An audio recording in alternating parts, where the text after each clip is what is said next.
Hi, everyone. Thanks for joining me and thanks for the intro. I'm Sarah Hashkes. I'm recording this a little bit before you're actually listening and seeing me, so I hope the world still exists out there. We're living in very strange times right now, but these are times when actually spatial computing is really, really needed. And we have the power to bridge some of the needs that exist right now out in the world. And I'm really excited to talk to you about how we can do this.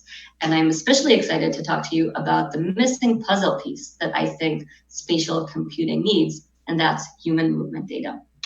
So let's just jump right into it. And I'm going to talk to you today about what is human data, why is it so important, how can we use it for XR, and what can we do when we start combining this data with AI.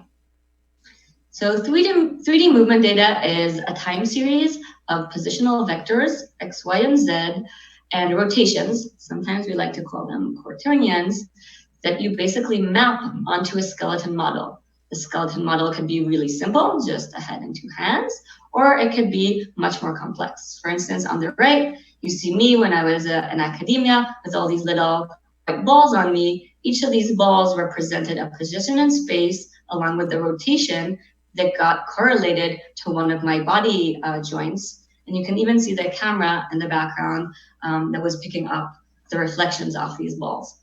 So there's lots of different file formats that are used with this movement data.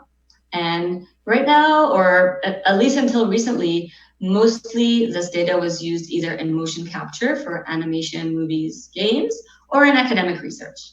Now, I don't come from animation and movie industry, really. I come from academia, so we're going to be focused on that. But the interesting thing, and why I'm talking to all of you about this right now, is that there is a massive growing market, even before coronavirus, that brought in these devices that are able to record 3D movement data, right? Whether it's the consumer VR headsets that give us 6 degrees of freedom of our hands and head, or we see the Intel depth camera, or even the newest iPhone cameras that are able to detect poses. So suddenly, from just becoming a very expensive way to gather this data, we actually have consumer devices that can do that. So let's just jump into a bit of why this data is so important, what weird things we can do with it in academia. So I was really focused on, can we increase learning of difficult movements? I put people in different types of avatars that were able to do these movements. We were doing a circle with one hand and a square with another. You can try right now to see how difficult this actually is for brains. Unless you're a drummer, this is basically proven to be one of the hardest tasks we can do. And I wanted to see if I could get people to do this, learn this faster and easier if I put them in an avatar that was able to do these movements. I wanted to see what happened when I actually messed up their proprioception and visual perceptions they were getting from their own bodies, which you can see on the left picture. So when a person was moving their right hand, it seemed as if their left hand was moving, right? So these are types of interferences we can do with virtual reality and gather movement data and start analyzing which one of these conditions work better to teach people. So you can read the actual paper. I'll leave it as a mystery to you, which of these conditions actually worked.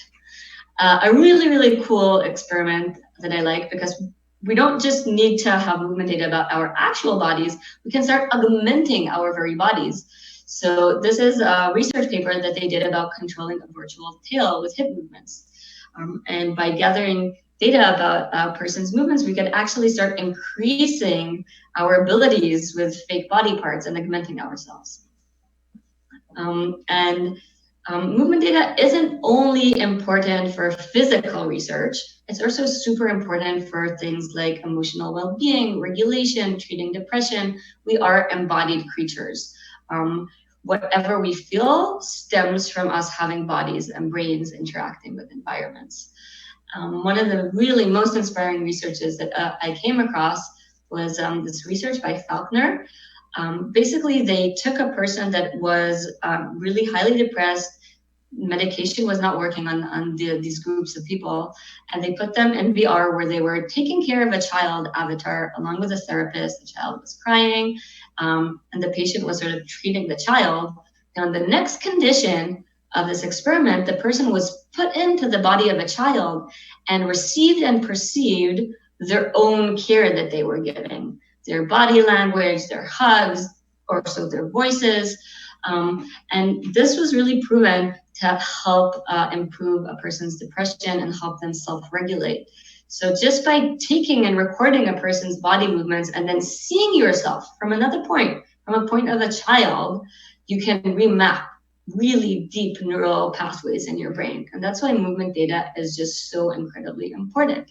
The basics of how we connect as humans is built on physical mimicry. And anybody that's interacted with a child really knows that. I used to teach kids a lot of self-defense, and you just see how they constantly copy you, right? So this is how we actually perceive and connect to each other with these larger bandwidths. Now, I'm going to go on a little bit of a detour, tiny 3-minute detour about brains, because anytime I get an audience, I really want to tell people about the predictive coding framework. This really helps understand how we interface with our environment and how we can use technology to actually augment ourselves. So I think it's important. So brains are actually prediction machines, right? We don't have access to anything that's out there. We only have access to what's ever is basically coming in from our senses, our eyes, our ears, smell, touch, proprioception. There's really a lot of signals coming from our body. But the other part of it is actually the things that your brain already knows, things that have, you've modeled before. They're called priors, or predictions in neuroscience language. And these two sources of information are constantly combined. Now, the reason for this is basically from an evolutionary perspective, our data is really noisy, what's coming from our senses. So we use the previous model, we use what we previously learned to try to not make a terrible mess out of your life and guide our behavior into self-sustaining behaviors that will keep us alive. So here's what I was saying, right? We combine past and present information streams to create our current sense of perception and actually make any type of decisions too. A nice metaphor that I like to give people is, imagine your brain is building sandcastles, right? Creating reality is actually a creation process. The sand is incoming bottom-up signal from your senses, while the buckets you use are these top-down priors, your previous knowledge that your brain tries to fit the signals into. And when we start actually interfacing with technology, we can see that we can affect mostly the sand. This incoming bottom-up signals is very easy for us as designers, especially of immersive and XR technology, to start changing. So I like to give people a little feeling. What does that mean that predictions actually affect your perception? So this is a famous Margaret Thatcher illusion. We're seeing Margaret Thatcher upside down, and now she's not upside down. These are exactly the same photos, but when you see the photo on the left is really way weird and morphed when it's not upside down. You can do this again, upside down. Oh, they look pretty similar. Rotate them around, oops, one of them is just absolutely horrendous, or you see it's really different. The reason for that is because our predictions of faces that are upright are much more detailed. We constantly go around the world seeing faces in the normal, the upright position. So the moment anything changes with upright faces, we are able to perceive that change, that prediction error, much more strongly than upside down faces. Now, the brain has this hierarchical organization. There's various parts that deal with specific stimuli, and then higher levels, the stimuli starts coming together, creating more complex models of the world. Now, one of the very basic and most important things your brain is constantly doing is trying to decide, what is this self-organism versus what is the environment up there? Now, the way your brain does that is really just by combining statistical information from your different senses. And this is very flexible. If any of you know the rubber hand experiment, if I take a rubber hand and touch it at the same time that you're seeing your own hand being touched and feeling your own hand being touched, your brain starts modeling that rubber hand as your hand. So your sense of self versus environment is really mutable and can change and is dependent on your proprioception data, right? Where you are, the feelings of where you are in space. And that type of information is really what we can start gathering and mutating with human movement data. And that's where the link comes, right? Anything that we want to do with ourselves, we require this movement data. We need to be able to start communicating that between our computers, our devices, to our own eyes, ears, proprioception. And when we look at spatial computing, this is why I say this is the missing piece of the puzzle. We see, especially in AR, right? We're augmenting the environment. We can place things in our environment, we can morph our environment, but if we really want to humanize technology, we need to start building experiences for our whole body, experiences that bring our body into the environment, experiences that augment our body, experiences where we can interact with the fullness of our body. And the only way I know how to do that is if we start treating movement data as a really important resource, as a new type of media that allows us to create these types of connections. So this isn't just a awesome to have thing. It is also a amazing business opportunity, because this type of data can transform the way we do social gaming. It can transform education of any type of movement-based skill. It can transform the fitness industry, and it can transform entertainment. And this was prior Corona times, right? Especially now when people cannot actually be together in physical space, this type of movement data has the ability to bridge some of those gaps and bring in expert teachers in 3D to be able to give you accurate feedback of your movements, or even just for you to be able to interact with your favorite entertainers and musicians in your own space in 3 dimensions. So I'm going to talk a little bit about what I've been building over the last year and a half in order to sort of bridge that gap, and how I see the future of this rolling. So we've been building a platform called Miu at my company. We're called Radix Motion, and we're trying to really create this new form of communication that is based on 3D movement data. I can record your movements and then put different types of filters on them, connect them to different types of feedbacks, auditory, visual, particle effects based on your posture, and then let you send that 3D representation of yourself to other people that can then interact with it. And now it could be either in VR. Of course, VR is way more immersive, but we can also work on mobile AR phones that are then interactable in space. I'm gonna show you a short video just so you get an idea, and we're gonna hopefully be showing this also at the playground where you can actually play with it, and this is out there for free for anyone who wants to try. So yeah, let's play the video.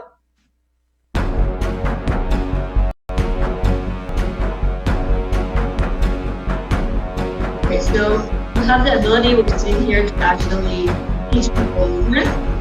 And of course, this is at the beginning, we're just using the current consumer device and enhance the parts of the body. We're hoping to get more and more parts of the body into it. And you can even dance and run around catching your friends' kisses in space. I actually saw Who Framed Roger Rabbit not long ago and realized I might have gotten the idea from there subconsciously. That was a funny moment. So we started creating 3D enhanced dance parties to get people not just sit on a couch and Zoom, but to actually go into VR, send their dances, and then they can send their dance to anybody else that's in the party. They can send them to people on mobile phones where they can run around the room and interact and dance. It's a really, really interesting experiment. We're slowly taking it, more and more in different directions, letting artists curate their own experiences. And we're really, really curious to see where this takes us. So this is why basically, if there's one thing I would like you to get from this whole lecture, is that the future of human communication is in 3D movement data, because that's what we need to maintain our humanity. We really have to find ways to interact with each other not just through our fingertips and screens and mouses, but through our whole body if we want to maintain empathy and increase the bandwidth of our connection with each other. And really last thing about AI, right? So we're constantly building these artificial intelligence neural networks that are able to predict massive amount of things around us. And if we want these AIs to actually be able to understand us, to be on our side, to be able to feel, to at least model compassion and care, they really need to be able to actually understand our bodies, right? Because that is how we understand each other. And that's why I'm fascinated to, of course, like Radix Motion is super, super curious about. That's one of the reasons I got into making my own business, is because I want to align users' data with what's for their benefit, and ask them, what do you want to be done with your data? That's something we super care about. But we see massive amount of potential in actually creating AIs that are beneficial for our well-being with this data. So thank you very much for listening. I'm available for some questions, and I hope all of you are a part of the future of human communication. Thanks.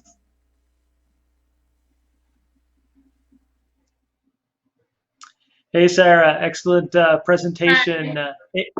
Eamon here. I feel like I've been doing this for a while now, trying to, since you said it. Yeah. You have a very interesting background in neuroscience research and also martial arts. Yep. Yeah, I'm a self-defense and martial arts instructor, originally from Israel. The best gift I got from my dad was starting to train since I was like 6 years old. That's very cool. Yeah, if I have a daughter, I definitely train her in something like Krav Maga. Very effective. Yeah, we actually have a self-defense app in VR. You can look it up. It's called Empower VR. I sort of did it pro bono for in a hackathon. It's on the Oculus Store. That's very exciting. Actually, that leads into some of the questions that are coming in for you. Yeah. And I'm just going to kind of paraphrase them because you mentioned martial arts is a good use case for human movement data. So is dance, obviously, with all the Dance Revolution, Beat Saber-like games. What other applications do you see with 3D movement data, like in mental health, for example? Yeah, so we're talking to a lot of experts in the field. I'm in neuroscience, not a health professional. But for instance, last talk I had was with a chiropractor that is actually focused on healing through letting the body feel safe, right? And can we use this technology to allow people to feel safe in their own bodies that will increase their healing speed? So there's really so much that connects the mind-body connection that we can start influencing by giving people feedback and slowly changing how they view themselves. That's one application, and the other is massive applications, obviously for anything to do with like PTSD and being able to recreate and control giant humans that you can now puppet. At least that's been very helpful for me. I wrote a Medium article post about that. I can share with people if they want to read more. No, I think that would be a great thing to share in the chat. That someone else was asking about incorporating your own personal avatar, and I can totally see this being used to control giant AR Gundams or something like that. Yeah, so that's definitely on our roadmap. That's part of why we're crowdfunding right now. So we would love people's support to build this.